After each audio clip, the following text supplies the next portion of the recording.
Hi and welcome to Lois and Morgana Davidson Art. It's Lois here and welcome to my studio. Today I'm going to be experimenting with 4 colours and playing with them as a limited palette in a sort of an expressive and experimental way to try and see what kind of colours I can get from them, just letting them blend and mix by themselves on the page. The colours that I'm working with today are yellow ochre, alizarin crimson, sepia and indigo. And I could easily just swatch those colours out and do some colour mixing in my swatching sketchbook. But today I want to see how they mix when I use the wet in wet technique and just apply the paint to the paper in fairly random ways. And then if I like the effects that I get just by sort of splashing the paint over the page, then I'll probably do some more intensive colour mixing and swatching out in my swatching sketchbook. But for now, I've divided a sheet of watercolour paper, the back of an old painting, into several pieces with washi tape. And it's taped to my board with masking tape. And my board will be at an angle of about 20 degrees. Here you can see how I've divided my page up. There's no rhyme or reason to this, it's just any old how. So just various different shapes and sizes, rectangles and oblongs and sort of almost squares.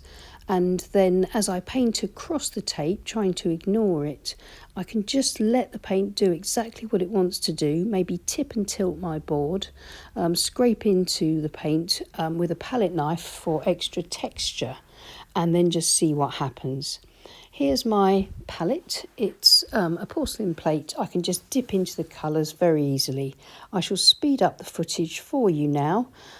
First starting off with a waterproof fine liner just to put in some really rough kind of landscape orientations, and then I'll paint wet in wet on top of that. I'll come back in a minute or two and talk about what's happened, how things look and the sort of colours that we've got from this new limited palette.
Well, that was a lot of fun. I've given it a while to dry, and so the next thing to do is to peel off the tape and have a look. It looks like quite a mess at the moment, doesn't it? With sort of glimmers of lovely colours and beautiful sort of value shifts and washes amongst the mess. But if you trust me, this is a really interesting process. When you remove the tape, just like with a finished painting, you get to see each panel as a separate sort of entity. And within each separate panel, there are a lot of beautiful, very soft colour transitions or strong colour transitions, depending on the paint application that I used at the time. But everything there has sort of happened fairly randomly, and because of using a limited palette, I know exactly which colours I can use to mix any of the colours that I see here that I really like. And by allowing the colours to blend here by themselves on the page in this fairly random way, I get a lot more different shades than what I'd get if I was systematically working through the colours and doing some colour mixing and swatching in a more traditional way. So this is my way of colour swatching, really, but in a way that helps me when I'm wanting to paint my more abstract landscapes to actually really get a feel for how these colours work and what kind of atmosphere this limited palette creates. So if we take a closer look, I'm hoping you'll be able to see how lovely and clean some of these washes are.